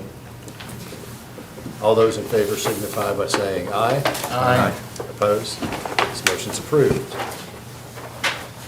We are now on to the next item, Lot 7, Kroger Center, Sam Ridley Parkway West. Owner developer JLJ Strategy Realty LLC. This is a site plan for the development of Lot 7 within the Kroger subdivision. It is currently an undeveloped piece of property, and it does have road frontage along West Sam Ridley Parkway. The proposed development will be for a 10,550 square foot, 4-tenant retail building. The property has one proposed access point shown through an existing retail development to the east. Pavement markings are going to be needed from Old Nashville Highway to the site entrance in the CVS parking lot. The roadway is adequate, but it appears to be a one-way out currently. The square footage of vehicular use area for the site is 33,629 square feet, which require 3,363 square feet of landscaping. Applicant is showing for 4,000 square feet. Total park required of 53 spaces, and they are showing for 53 as well. Handicap parking space required of 3, and they are showing 4. The landscape plan shows shrubbery planted along Sam Ridley Parkway and around the base of the building. Trees are shown around the perimeter of the property and in landscape islands. Architectural elevations submitted show the building to be built primarily with brick and accent material of Ariscraft, which is a stone material. Standard comments 1 through 5 to remain, and we had a couple staff comments to go over. Staff comment 1 was more of an informational comment that if a restaurant is proposed, a 1,500-gallon grease trap will be required. 2, if any additional dumpsters will be required to be located within an enclosure. Since the previous plans and the packets went out, they have revised these plans to show a double dumpster on the site rather than just a single dumpster. But in the future, if another one is required, they will be required to enclose any additional dumpsters. Comment 3, to provide a revised plat showing the new and abandoned easements. There's a existing water line that does run through the property, and it needs to be relocated due to the design of the site. Existing design of the site and the water line shows the water line running through parking spaces, and I'm not sure if it runs along underneath any part of the building as shown, but rerouting the water line will move it into the drive aisles and satisfy utility department requirements for that. Comment 4, to submit construction plans showing the water line relocation as previously mentioned. Comment 5 is regarding the finished floor elevation and the rim elevations. They have done that. Comment 6, the fire hydrant must not be more than 30 foot off the parking lot pavement. They have done that, can be removed. Comment 6 was regarding the construction rock entrance, and that has been addressed. Comment 8, the pavement markings are going to be needed from Old Nashville Highway to the site entrance in the CVS parking lot. The roadway is adequate, but looks as if it is a one-way out currently. The applicant has noted that the intention is to restripe the existing rear access drive within the ingress and egress easement to allow for two-way traffic. So with that, comments 5, 6, and 7 can all be removed, and the rest will remain. And with that, staff would recommend approval with those remaining comments. Mitch, the easement that is adjacent to CVS, that's existed for quite some time, has it not? Correct, yep. And it was for the purposes of getting to this lot? Correct. Okay. I don't know when CVS was built, but that's when this plat was done, and that easement was created at that time, so it's been many years. Okay.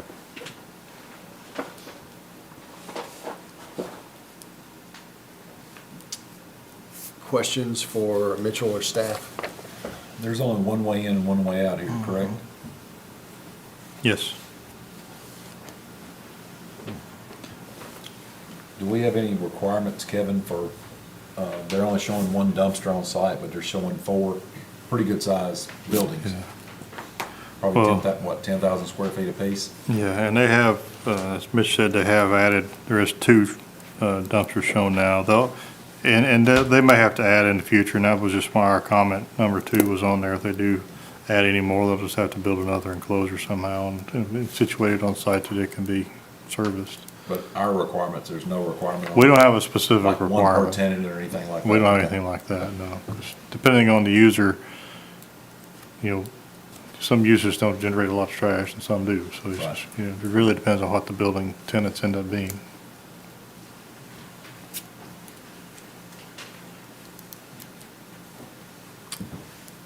Other comments or questions?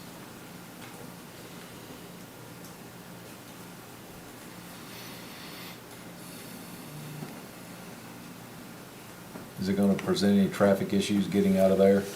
How was that gonna affect Old Nashville Highway coming from Sam Ridley onto Old Nashville Highway? Turning right there, coming this way, because Well, again, it depends somewhat on what the uses are. I mean, you may have a high traffic volume use or not. There's really no other, the only that's really the only, there is no solution to that issue though, because the TDOT will not allow access from Sam Ridley Parkway. And then the other adjoining property owners, there's no easement there. And so, and those property owners are choosing or don't want to grant an easement. So, this existing easement is the only access the property has. I will say it's going to improve, at some point in the future because the town is working, has a grant to rework the intersection there with Old Nashville Highway and Sam Ridley Parkway and that's going to, the long sweeping right turn curves are going to go away. And so Be a right turn. there will be a stop and you make a right turn versus the long sweeping curve, which, so that'll help a lot with regards to being able to turn left out of this location. As well as just those cars won't be entering the road almost on you already with that access there. They're going to be stopped at Sam Ridley Parkway and making a right turn. It'll all be controlled by signal. And have a signal there, yes. And everybody's just gonna be able to drive through there. Right. As it sits now, if they're coming from the YMCA area down, getting onto that, coming in on that, and if you're either coming out of CVS or even the church, that back exit to the church, and somebody wants to turn on Rock Springs Road, it's sketchy right there at best, because they're wanting to come into that first lane and then immediately into the second one to turn on Rock Springs. So yes, by that intersection being straightened out, where you have the dedicated turn, it will eliminate Yeah. a lot of issues there. Okay. How far down the road is that? Year? I don't know, Charles may have, he knows his little timing a little better than I do. We're currently in utility right-of-way certification, looking for hopefully in the spring of next year. So we're right on that. They should finish up utility certification next month.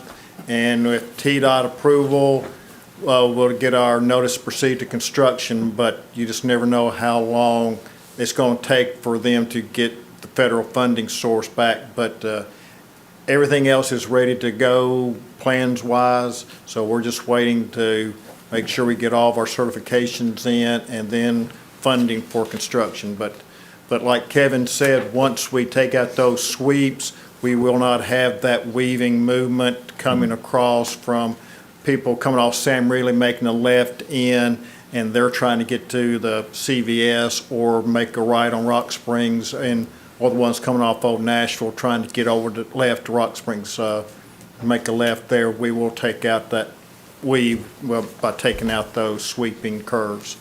So there'll still be two lanes coming into town and a dedicated right turn, because it will affect the opposite side of the Lowe's side as well. There'll be, on Old Nashville Highway, there'll be 2 through lanes going through, and then towards Laverne, 2 lanes coming out, double lefts on both sides, and right turn lanes. So there'll be 7 lanes wide.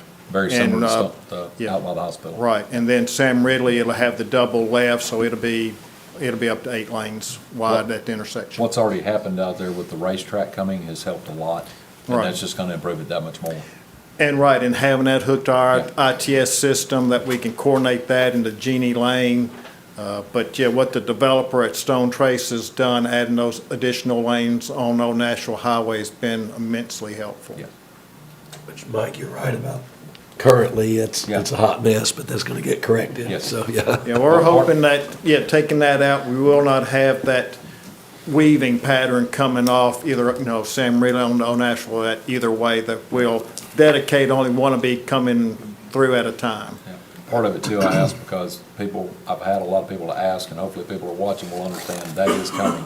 It Yes. will happen, and it will eliminate some issues, because I almost got hit there last week, and I had stopped. I actually almost got hit from behind, because the people behind me thought I had the right to go, and I didn't. I had to yield there, plus there was cars turning into that area that wanted to get over to Rock Springs. So you have to be very, very aware of your surroundings, people there. It wasn't coming oncoming, but from behind, but it will eliminate a lot of issues. Yes, it will. Absolutely. Okay, thank you. Yes, sir. Okay, good discussion. Any other questions or comments? Do I have a motion? Motion to approve. I have a motion to approve with staff comments. Do I have a second?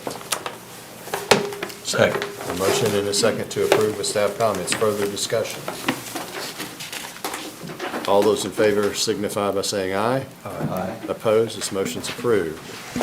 Our next item is Primrose Schools, 1788 Rock Springs Road, owner developer Ted Tillman with Primrose Schools. This is a proposed location for a new Primrose School location. It'll be on the corner of Rock Springs Road and Medical Park. The proposed access to the site would be utilized via an entrance point off of Medical Park. This would be a single entrance into the site. There is a 100-year floodplain located on the southern portion of this property as well. Vehicular use area for the site, 22,732 square feet, which does require for 2,273 square feet of landscaping. And they're showing for 6,950 square feet. Total park required of 62 spaces, and they're showing for 62. Handicap parking space requirement of 3, and they're showing for 3 as well. The landscape plan shows a type C landscape buffer along the western property line, which does abut a R1 zone property. Streetscaping with a mix of trees and shrubs are shown along Rock Springs Road and Medical Park, with additional trees in landscape islands. Architectural elevations submitted show the building to be built with primary materials of brick and stone. An architectural feature on the front corner of the building is shown to be built with a fiber cement panel design. Standard comments 1 through 5 all to remain. A couple staff comments to go over. Staff comment 1 is from the Utilities Department to submit water and sewer construction plans for them to review. Comment 2 to provide details on the retaining wall. The applicant has noted that these plans would come at a later date when they plan to submit to codes for plan review. 3, letter map provision will be required from FEMA for the floodplain alterations on the site. Comment 4, the fire department would like them to resubmit the auto turn. The truck cannot overhang parking spaces or curbs. Staff does believe, along with the fire department, that this is a issue that can easily be resolved, and just shifting a couple of parking spaces around, and they can widen enough to make the fire department feel comfortable with maneuvering throughout this site. Comment 5 was to provide a FDC on the downstream side of the fire line backflow. This is a utilities comment that they will have a chance to address when they have the water and sewer construction plans to review. So with that, all those staff comments will remain, and we would recommend approval with those remaining comments. Okay. Questions or comments from the commission?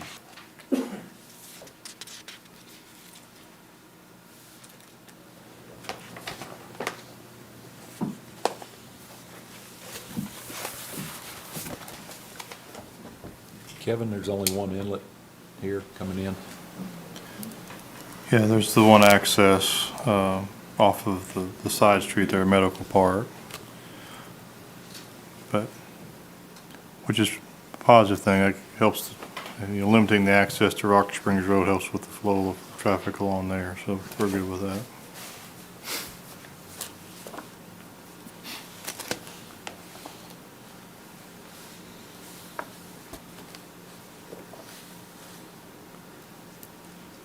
So are they right on the property line then with the entrance? Because there's no sidewalk past that, right? I think they are right on the line, yeah. Okay.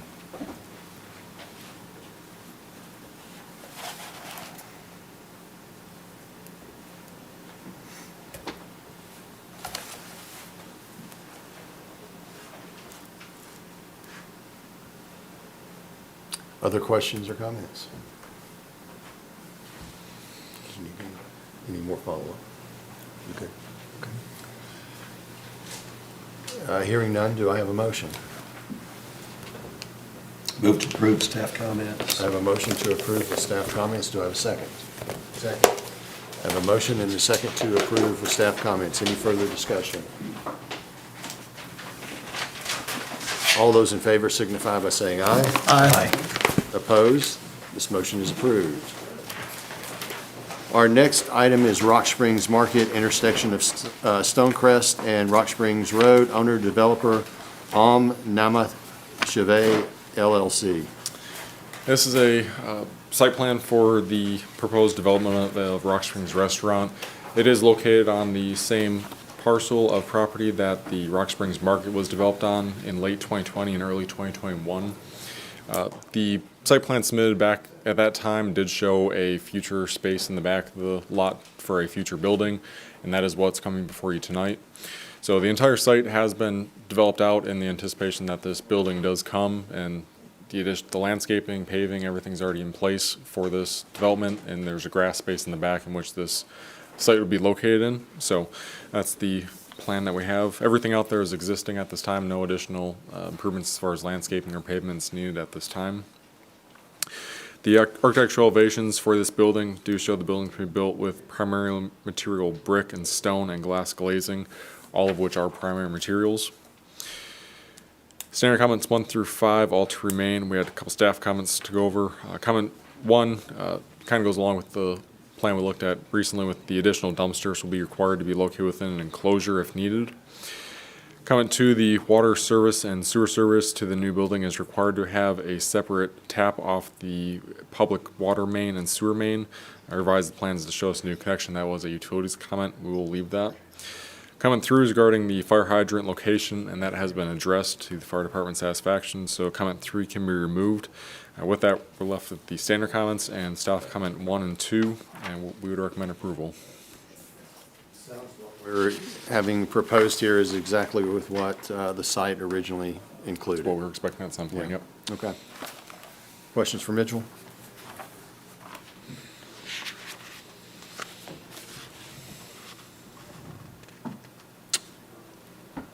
Then do I have a motion? Move to approve with staff comment. I have a motion to approve with staff comments. Do I have a second? Second. It was a little late, but they both got there. Tim can have that one. I have a motion and a second to approve with staff comments. Any further discussion? All those in favor signify by saying aye. Aye. Opposed? This site plan is approved. Our next site plan is Scooters Coffee Lot 6, Quail Ridge, Section 1, 1933 Almoville Road. Owner, developer, Prosiga LLC. And I hope I got that right. We are almost through site plans. We're close. Yeah. We're getting there. This is a site plan for another Scooters Coffee here in Smyrna. This would be located at the intersection of Almoville Road and Quail Ridge Road. The existing site has a building which is utilized as a daycare center today. The existing building would be demolished and the site would be reconfigured for a 678 square foot building. They would utilize 2 access points onto Quail Ridge Road, and adequate stacking for this development would provide approximately for 14 vehicles. And those 14 vehicles do show for it to wrap around the building, and that would not be close to coming out onto Quail Ridge Road, so we wouldn't anticipate any kind of stacking back onto the main road with this development as shown. Vehicular use area for the site, 15,735 square feet, which requires 1,574 square feet of landscaping. They're showing for 4,320 square feet. 7 parking spaces required, and they're showing for 10, and 1 handicap space is shown as well. The landscape plan shows a Type C landscape buffer along the rear, which is the eastern property line, abutting a residentially zoned property. Additional shrubbery is shown lining Almoville Road and Quail Ridge Road without street trees due to the utilities that are present in this site. Trees are shown along the northern property line and around the dumpster enclosure as well. Design review, the architectural elevations submitted show the building to be built with primary material of brick and a French limestone and glass glazing. The French limestone does not provide a stone look appearance as intended by design review and would look closer to a concrete block, so this is a similar situation with the hotel that we just had a look at. Similar material, just gives off the appearance of a concrete block rather than a stacked stone look. So, standard comments 1 through 5, all to remain, and staff comment 1, we asked them to show proof of an easement across lot 7 for the public sewer. The sewer line at this time is a couple lots to the north of this, so they will need to get access from the adjoining lots to the north for that sewer line. Comment 2, the fire flow requirement is 1,500 gallons per minute at 20 psi if the building does not have fire sprinklers, and 1,000 gallons per minute at 20 psi if it does. More so an informational comment. Comment 3 regarding the elevations. 54% of the front elevation and 44% of the 2 side elevations are to be finished with a product called Coronado Stone French Limestone. In reviewing pictures and details on the product, it has the look of a concrete block. As this building is situated such that these 3 elevations would be required to be at the 75% threshold for the brick, stone, or glass. Staff has concerns whether the product would meet the requirement of stone under design review. Despite its product name, staff would recommend the architectural elevations be revised to meet design review. Staff was looking at that Coronado stone product online earlier. There are several variations of the product which give more of a stone appearance to it than this one that they've chosen. So it could be as simple as a revision to that design that they have chosen, but it's something that staff looked at earlier. Comments 4 through 11 actually are all CUD, as this does lie within CUD's service boundaries. And with that, staff would recommend approval with the remaining comments. This is the second one we've seen in Smyrna now. Did they have a different exterior than this? Or did we end up working with them on that as well? They had to change their standard at that time too, yeah. Of course, that was approved, I believe, before we had the 75% Okay. rule. But I can't remember exactly what they had, what material they were proposing, but what they changed to met design review, so. But with this product, as with the hotel, you're comfortable that staff can work Sure. with them and get the appropriate Sure. materials to meet our design review? And this is a pretty small building, so it's not a, Yeah, didn't I see 678 square feet yeah, or so something it's not, like it's not a that? tremendous amount of material either way for them. So. Okay, But it will be very visible. Certainly will be very visible right on Anvil Road, yes. so we want it to meet design review. Sure. Okay. And that is addressed under staff comment 3. Correct. Okay. Other questions or discussion?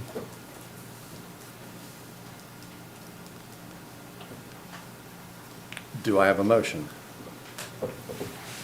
Motion to approve with staff comments. I have a motion to approve with staff comments. Do I have a second? Second. I have a motion and a second to approve with staff comments. Any further discussion?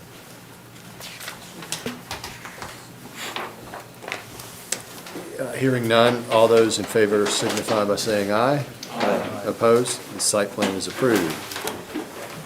Our last site plan is Smyrna Villages, 567 South Lowry Street. Owner, developer, Finyara Homes 2 Company. This is a site plan for Smyrna Village. This is a plan that has been presented before Planning Commission several times in the past now. Each time that it was presented, it was approved, and each time it was reapplied, it just had expired. So it's a very similar situation. I believe it was previously approved back in 2017, 2019, and 2020. Just the same thing as the previous plan that we looked at earlier tonight. Site plan approval has expired, and they're looking at getting building permits for it, so they're back to seek approval once again for this project. It is a senior attached living community that is being proposed for this development.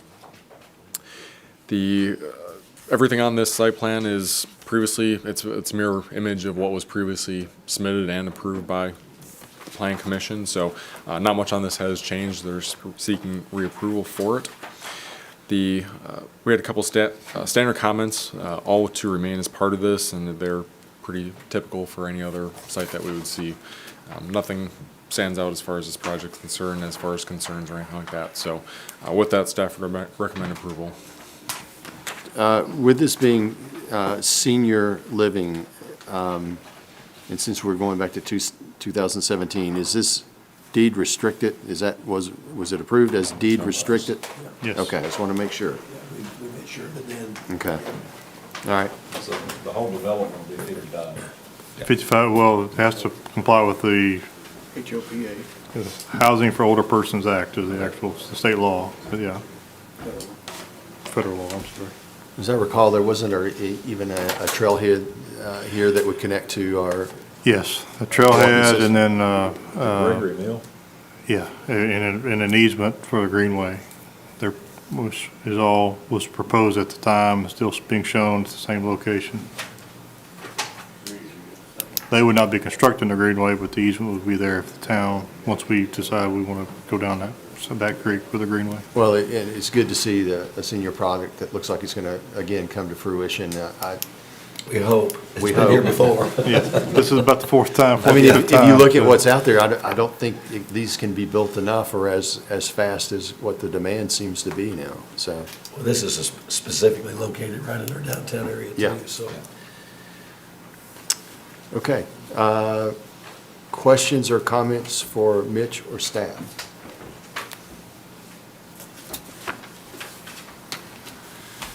Do I have a motion?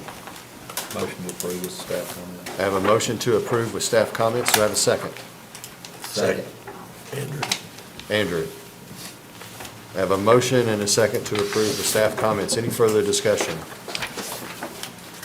All those in favor signify by saying aye. Aye. Opposed? The site plan is approved. We are now at the October bond review reports. And I'll go through this. We have a long one tonight, so I'll go through as quickly as I can. The first one is Creekstone Village. This is one we talked about in the past, and we had some concerns about. I did have conversations with the developer yesterday, and he has a site. He told me he is meeting with the guy who kind of does all of his site work within the next 10 days, and he believes he can have everything done by December 10th. So I'm going to hold him to that. So I am recommending an extension there, let him have some time to get this done, get it into the next spring, maybe even just to give him a little extra time to get it, because if he's motivated to get done, I want him to be able to have time to get it done, so. Buckingham Place, Section 2, Phase 1. There's just some kind of final cleanup items there. This is really the end of the maintenance period. We would be willing to release that if he could get everything finished. We are still waiting, and that one is 100% built out, just like the last one. So we would recommend a 6-month extension there to try to finalize, because I did talk with that developer. It's been a little over a week ago, and he tells me he's going to get everything finished up, so I'm going to give him one more chance to get that done. Park at the Meadows, Section 3, everything's done on that. This is in the maintenance period, so we can release that one. Hidden Hills, Section 5, Phase 1, this one has actually not, doesn't have any lots built yet. So they did request an extension. We've only had that one for 1 year, so we would recommend a 1-year extension for that one. The Buyer subdivision, this is just a little 1-lot subdivision, but it was required to have they have to add a fire hydrant, and that's really all this is really for, is for the fire hydrant. That was for one house to 1 lot, and they have their building process has been delayed, so they did ask for an extension. Again, we've only had that 1 year, so we would recommend okay with an extension of a year there. Patton Retreat, Section 2, or sorry, Phase 2, Section 1. That one's about a little over 80% built. Several items to be built there. They actually requested a 1-year extension. Said they're having trouble getting the paver on their site. We've had this one 3 years. I would only recommend 6 months. I'm not at this point since we've had it 3 years. Extension on that one to maybe they can get next spring can get it done. Patton Retreat Phase 1, this one is 100% built out, kind of the same situation. They said they're having trouble getting a paver. Again, asked for a year. Again, they're 100% built, so I don't think we need to give a year, and we've had it for about 4.5 years now. That's how long we've had the bond. So would not recommend anything more than a 6-month extension for that. Cedar Hill, Section 2, Phase 3. They are about 100% built out. Did talk to that developer. They're getting close to finishing everything up there on that final punch list, and so we would, if final topping is completed by that expiration date, which is the 26th of this month, we would recommend reducing to $10,000, extend it 1 year as the maintenance bond. Otherwise, extend 6 months at the same amount. The Oaks, this one's a little bit of an odd situation, just because there's an existing house with 4 potential lots to be built. All the lots are still owned by the developer, by the property owner rather. They're not professional developers. They're just homeowners that had some lots and they wanted to extend the sewer's there. They had to extend the water line and the road. They're having trouble getting anybody to do the work for them because it's such a small job, really. They're not looking to sell their lots right now. So they may end up coming back and just combining everything back into one lot. So I'm okay extending this one because there's not been no one's affected by the lack of progress on this one. Park at the Meadows, Section 2, they have one final little issue to clean up, and I believe that in some conversations I need to confirm with the inspector, but I believe that's actually been done. So we would recommend a release. It's the end of the maintenance period to release that one once they get that final item cleaned up. Blakeney, Section 1, Phase 1. Home building gets complete there, and they're going to start making repairs. Over the next few months, they will be looking for release next year, or by the end of the year. I would recommend a 6-month extension on this one until they give them time to finish that up. Buckingham, Section 2, Phase 2, similar situation as the other Buckingham. We are 100% built out. Again, the developer has indicated he's just waiting on getting his final topping done. So would recommend a 6-month extension for him to finish that up. And then same developer on Woodcrest 4, same situation with him, same recommendation. And then Villages of Green Tree, Section 3. They did ask for a 1-year extension. Again, not willing to do a year. We've had it 3, so we recommend a 6-month extension there. They hope to be finished within 3 months. So that's my report. Seem to have a reoccurring theme here. Yeah. Is there something we could do, because it seems like we're in a cycle where, we can't get a paver, we can't get that, the final topping on and make some of the improvements, and then you'll see some other things that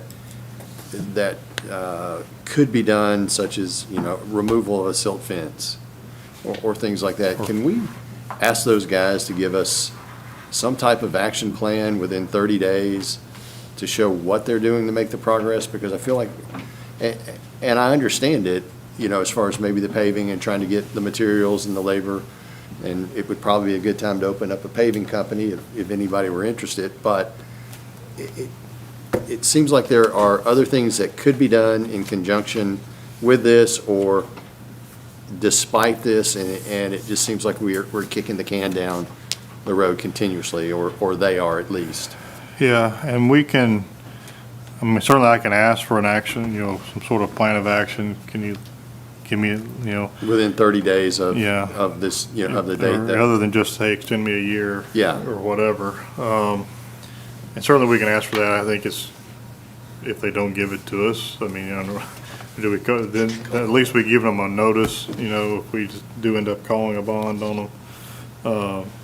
Calling the bond is always our last resort, because I would much prefer the developer live up to their responsibilities. And We don't want to do the work. we don't want it to work. We got enough, because we, of course, we have to hire contractors and all that, or take away from our crews to do work or whatever like that. And so we got enough work to do on our own.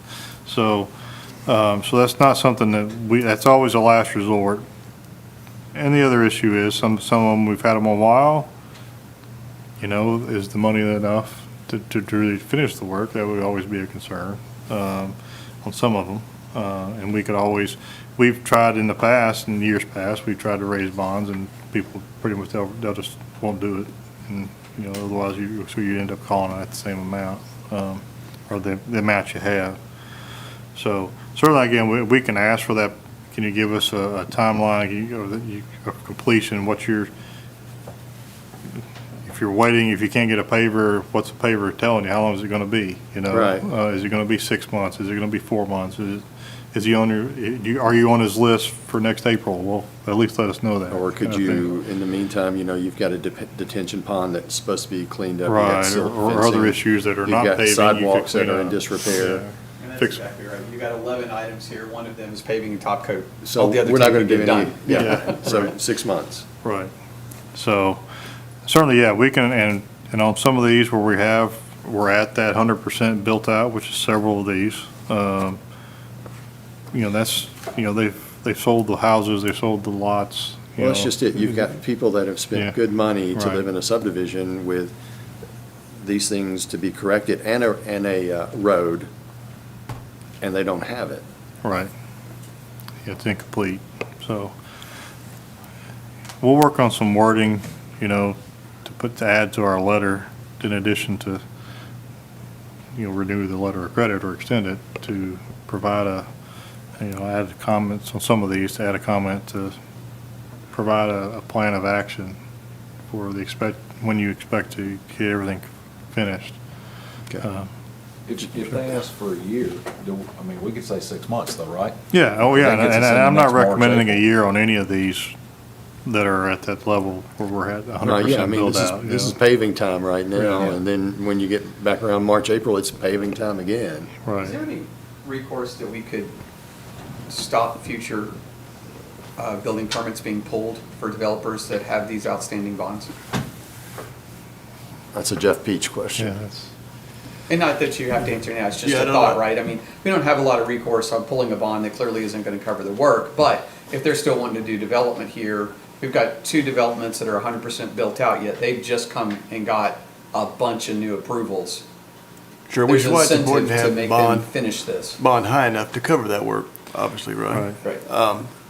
But I'd have to look into that as far as what some of the damages could be if we didn't issue or failed to issue because they had an outstanding. But I'll get you an answer on that.